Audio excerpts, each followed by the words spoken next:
If you've ever wanted to buy a pair of Yeezys, this video is for you. In this video, I will tell you, in my opinion, the most stylish and most comfortable Yeezy models, and also where you can buy real and authentic Yeezy pairs. Hello everyone, my name is Yannick, welcome back to my channel. So in today's video, I will be discussing all of the Yeezy x Adidas models and let you know all the pros and cons of each model to help you decide which one you want to buy yourself. Before we get started, give the video a thumbs up. Also subscribe to my channel if you want to see more of my content. I upload lifestyle and fashion videos every Monday and Friday. So first up, we have the Yeezy Boost 750 that was released in 2015.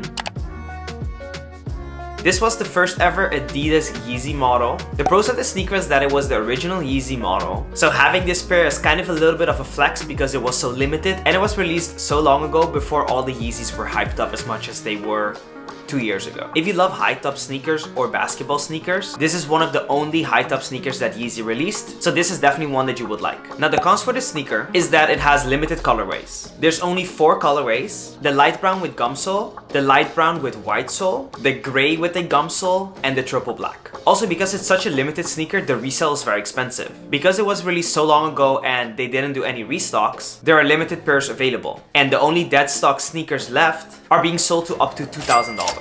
Next up, we have the Yeezy Boost 350 V1. This sneaker was originally released in 2015, and this is the sneaker that changed the hype sneaker game and started it all for Adidas x Yeezy. The pros for the sneaker is that this was the original Yeezy Boost 350 model. So again, having this pair is kind of like a flex because it was the holy grail back then and it had a very limited release. Also, it's a very minimal and clean sneaker, however still very hyped and streetwear-like. The cons of this sneaker is, of course, again, the very expensive resale price because of the limited release long time ago, and Adidas didn't use the best materials compared to the more recent Yeezys. This sneaker model also had limited colorways. It had the Pirate Black, the Oxford Tan, the Moon Rock, and the Turtle Dove. Next up, we have the Yeezy Boost 950. This was also released in 2015. Now, you've probably never seen this model before, and honestly, I haven't either before I did the research for this video. However, this was more of a Yeezy season sneaker than an Adidas sneaker, but it was still made by Adidas. This sneaker slash boot was released with Yeezy Season 1. And because of this, it's kind of hyped and limited because it was from the original Yeezy season collection. And another pro could be that it's a very unique model. If you're into boots and hype culture, this is the perfect sneaker for you. Cons for this sneaker is because it's so limited and released so long ago, the resale is also very expensive. And again, there's very limited colorways. Then we have the Yeezy Boost 350 V2, which was released in 2016 and had more colorways come up until now. This is the sneaker that you see everywhere. Pros of this sneaker is that it's very stylish, it's also very comfortable, it's easy to wear, there have been many releases, so you could probably find a pair for a very low resale price, and there definitely is a colorway that you like. Now the only con I could think of for the sneaker is that it's not that limited. As I mentioned, there have been so many releases of this sneaker, so there's so many different colorways and so many people that have this sneaker that it's not as limited or hyped as people want Yeezys to be. Kanye did say that his ultimate goal was for every single person to own a pair of Yeezys, and he's definitely been trying to do that with the 350 V2 line. Because you see this sneaker everywhere doesn't mean you won't like it. And there's still many colorways that Kanye is gonna be releasing soon. My favorite one coming up is the Zion. Next up, we have the Yeezy Power Phase Calabasas. This one was released in 2017. This sneaker is a little bit more classier, like a regular sneaker Adidas would sell, and not like the other Yeezys we've seen so far. It looks very similar like the Continental 80. The pros for this sneaker is that it's a cheaper Yeezy model. So if you want to rock the Yeezy branding but don't have a lot of money to spend, this one is for you. Another thing you could consider a pro is that it's a classier shoe, so you could wear with anything, and it uses more premium materials like similar shoes. Now for the cons, it's not as hyped as the other Yeezy models. It's also not a streetwear inspired sneaker. And as I mentioned, there are many cheaper options available that look very similar to the Power Phase. Then we have the Yeezy Boost 700, which was released in 2017.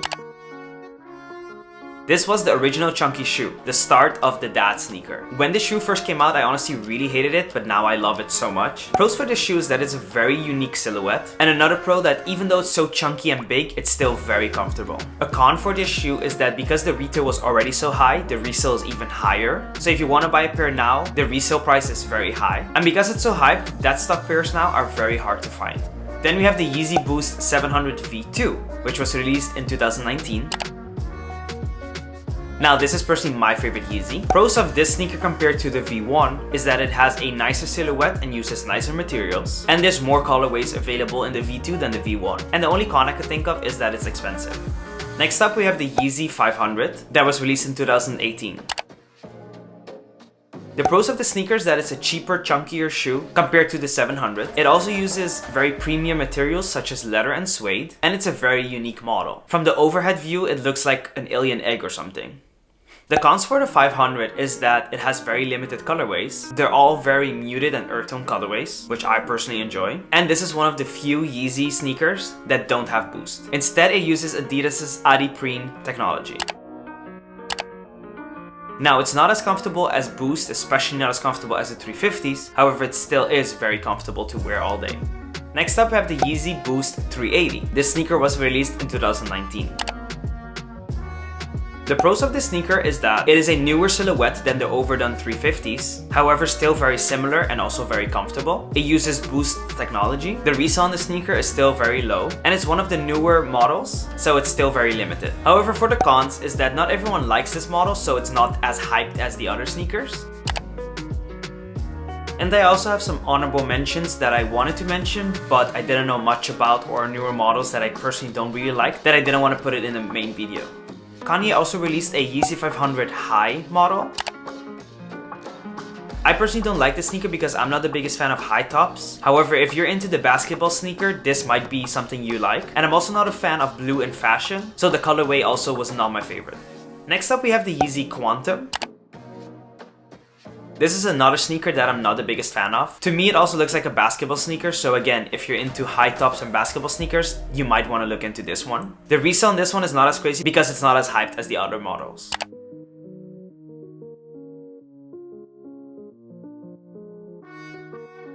And then we also have the Yeezy 700 MNVN.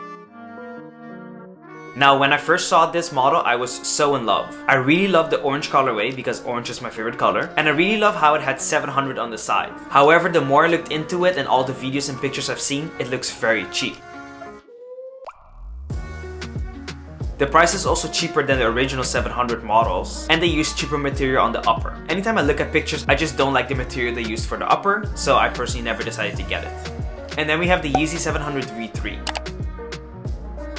I'm also not the biggest fan of this model. I think out of these four sneakers, this one is my favorite. However, not something I think I want to go out and buy. And then lastly, we have the Yeezy 450s. Now, honestly, these are so cool and unique, and I can't wait for them to come out. However, they're still just rumored by Yeezy Mafia, so there's no confirmed release date or colorway. And now you want to know where to buy real and authentic Yeezys. I currently have 4 Yeezy sneakers and I bought them all for retail on release day. 3 of them I bought on Yeezy Supply and 1 of them on the Adidas app. Now, if you want to get a Yeezy for retail, I would recommend following Adidas alerts and put on notifications on the release day of that Yeezy model that you're willing to buy. I would recommend waking up as early as possible because Yeezys normally drop very early in the morning. From my experience, they drop between 7 and 10 a.m. EST. What I did was I would just wait for Adidas alerts to tweet. They normally tweet the second the Yeezy model is available on any of the selling merchants, and in their tweet they include a link that you can click on that redirects you straight into the waiting line for that release. So they would tweet exactly when it would go live on Eastbay, Foot Locker, Essence, Adidas, and even Yeezy Supply. What I do is click on the link and wait in line until I get let in. I normally would have about 2 windows open on my laptop and 2 on my iPad. The first website or merchant that would let me in, I would try to check out if they had my size in stock. If not, I would just wait for the other ones. I copped every single one that I tried to buy on retail, so honestly it's not as hard as people make it out to be. However, you do have to be as quick as possible. Sometimes the Adidas app also does some raffles on new Yeezy releases, which is how I got my Yeezy 500. I opened the app a couple days before release day and they had a raffle going on. I entered the raffle, which was completely free. However, you do have to put in your card information because if you do win the raffle, it does purchase the sneaker right away for you.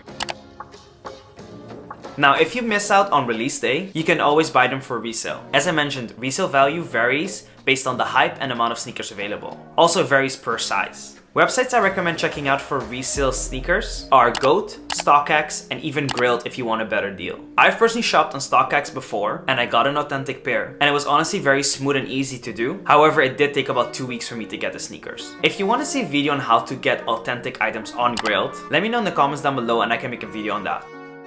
This is all the information that I have on the current Adidas Yeezy models. If you have any questions, leave it in the comments down below. Also give the video a thumbs up if you enjoyed it. If you want to see more of my content, make sure to subscribe. I upload lifestyle and fashion videos every Monday and Friday. Thank you so much for watching, and I'll see you in the next video.